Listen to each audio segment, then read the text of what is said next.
Probably gonna doubt me when I show you what I do with the peeling and the seeds and insides of the zucchini, but just watch and see. This is so good. In a pan, we're gonna add some avocado oil in it. I think we want about like an eighth a cup, quarter cup. I don't know. I just kind of fill the bottom so that nothing sticks. We're adding 1 onion.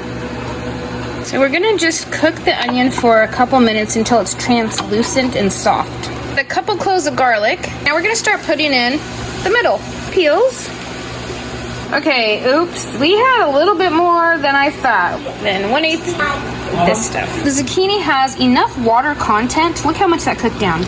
Now you don't have to add water if you don't want, but if you want it a little thinner, you can add water.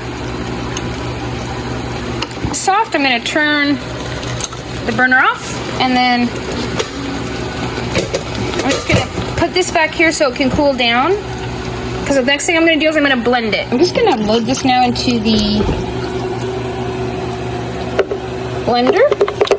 All right, let's blend this one.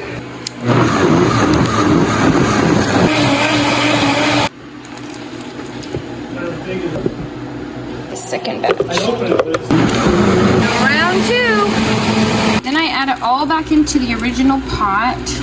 Just to combine it, you have to admit, this is just gorgeous. And it's so delicious. I'm telling you, you have to try it.